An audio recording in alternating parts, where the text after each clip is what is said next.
guys, what is that? What's that? It looks like a book. A book? Mara? Did you bring this? Are you sure? Are you sure? I don't remember seeing this. Dude. It's called Shadows. Shadows! What do you think it's about?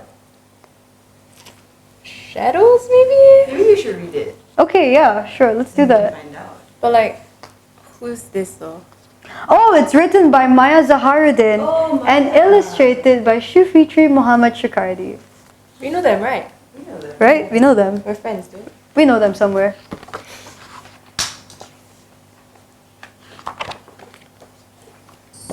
You guys ready? I'm ready, bro. Yeah, man. Once upon a time, Adam was packing his books for school as his brothers were wrestling with each other. Suddenly, the power went out and darkness swallowed the room. He rushed to his mattress and hugged his bolster tightly. He could hear his brothers calling him a coward in the dark. He forced his eyes shut to make the darkness less scary. When you shut your eyes really tightly, you can see white squiggles, and these squiggles made Adam a bit dizzy. As his head spun, his brother's insults drifted into silence. The stillness made him panic until he heard a whirring sound, followed by a crack and a thump. He opened his eyes, and the squiggly lines started to shape a whole new world. The whirring sound came from everything spinning into place. He saw a large mountain that stood tall and proud under a faded sun. "Get out the way, little boy!" Adam heard. "Yeah, move! Move!" And then more thumps, grunts, and moans and groans. "Be gone, villains," said a voice. A royal figure who looked like a prince draped in beautiful clothing. Oh my god, he's right there. Hey. When did you get here? He's cool. And two ugly creatures appeared. "Your tricks and riddles will not stop my journey," said the prince. "Oh, brave prince, tiny brain," said one of the ugly creatures. "We won't leave till you feel pain." But there are only two of you Val creatures, and there's only one of me," the prince shouted. "We never fight fair. We thought that was obvious."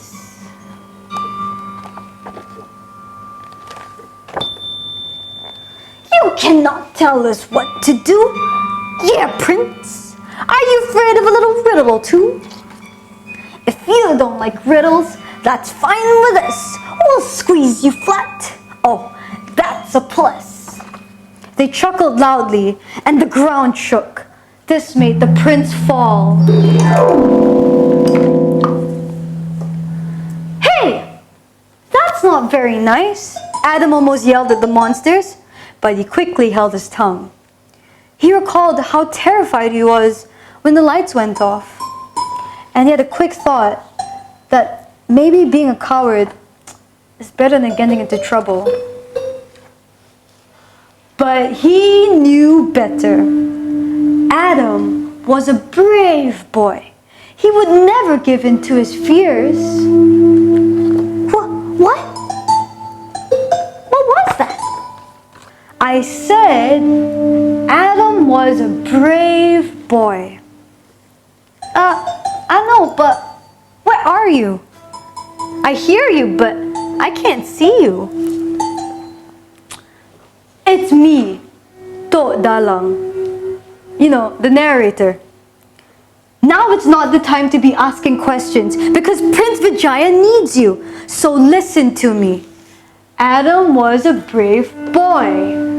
Adam felt driven by his bravery." "I do?" "Well, yes, he did." And he gathered his courage and stepped forward to help the prince. "Hey! Stop bullying the prince!" At this, the prince turned around and saw Adam with his hands raised up high to call for attention. The prince smiled at him. "Ah, you must be Adam," he said, as he patted Adam's back.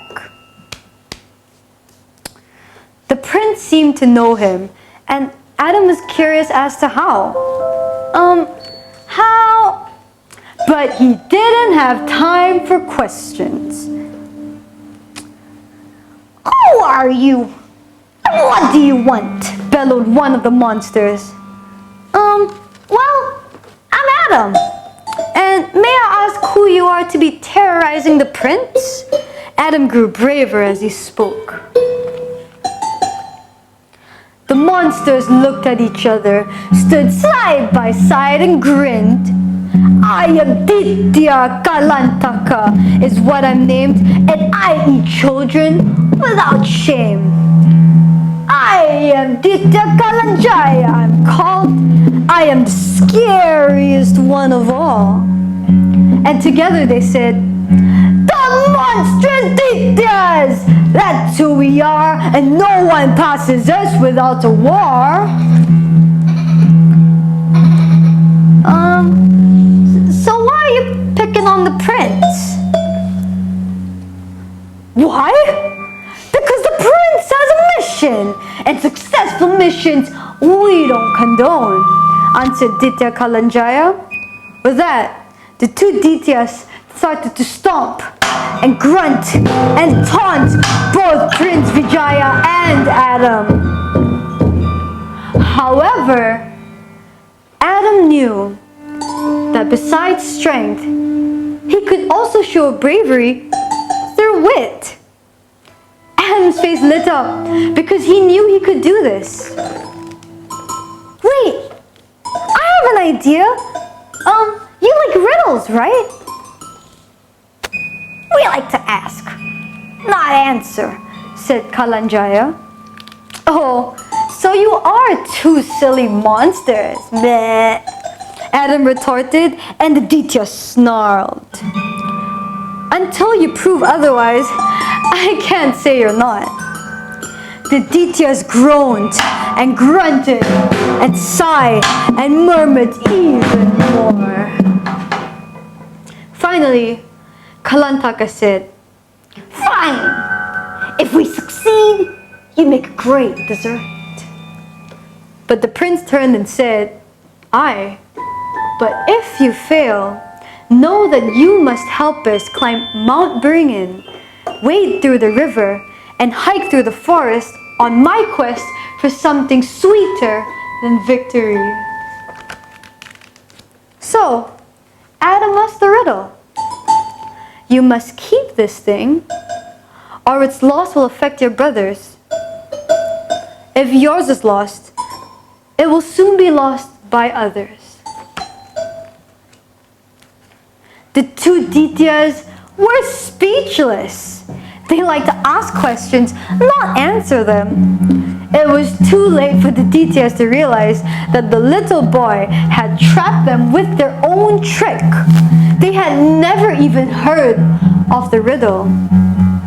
Filled with frustration, the Dityas walked around in a circle. And then they tried running in circles, hoping it would help them think better. Unfortunately, all the running only made them really tired and didn't speed up their brains. Finally, the two Dityas collapsed and surrendered. "We give up. What's the answer?" "The answer is your temper," Adam replied, mighty and proud. "You have to keep your temper in check. If you lose it, you'll affect the people close to you. And soon, other people will lose it and the world will be an angry place," Adam explained as he stared hard at the Dityas. The Dityas growled in frustration. "Worry not. The sweetest reward awaits you," the prince said, smiling wide. is this prize you're looking to claim? Adam asked. Oh, it is the most wonderful thing. It is bumpy and green outside, but the golden flesh inside will melt in your mouth. Hearing this, Adam couldn't help but giggle, thinking back how intensely the prince and the details once argued for a fruit. The prince then gave them orders, and their journey began.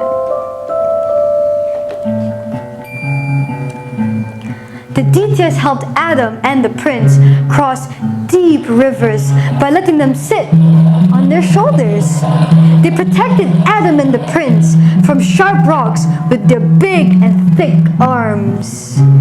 They crossed the forest and cut the thick thorny vines with their sharp teeth and claws.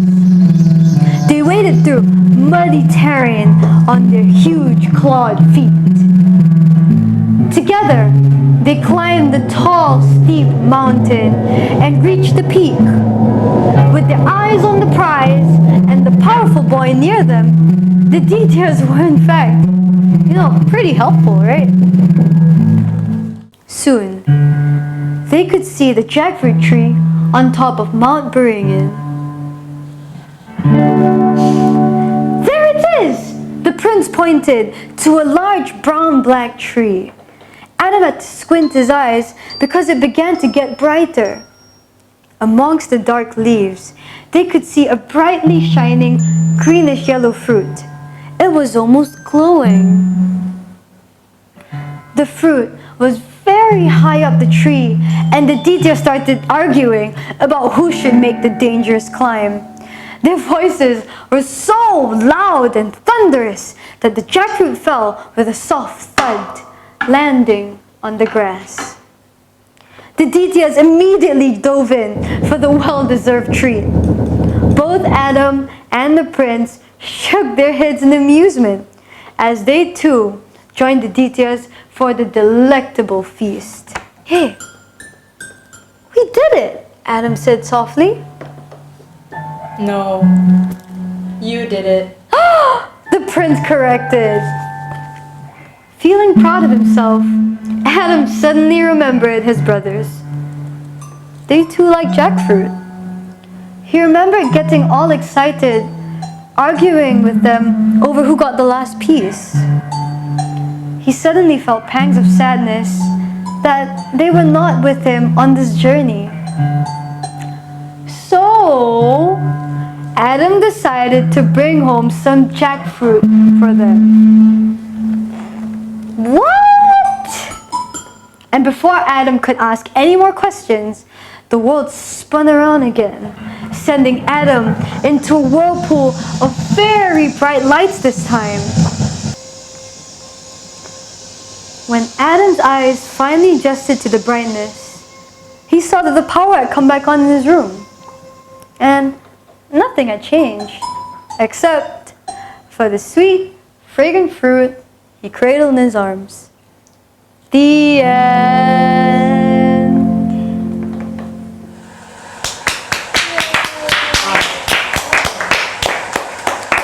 This was Shadows, read to you by SENJA! Yay! What? What do you think are the moral, values that we learned from the story? Oh yeah, man. Wow, that's a great question. What do you think? I think the story has done a good job in showing us to control your anger and also to solve fights through communication. Wow, that's amazing. What about you, Inara? I feel like it also teaches us that fruits are good, Fruits are good. Fruits Eat are your so fruits. healthy. Eat your fruits. And I guess for me, what I learned was that anger does not solve problems. Don't fight. Humor does. Use it to deflect negativity. Are we done? I guess so. Okay.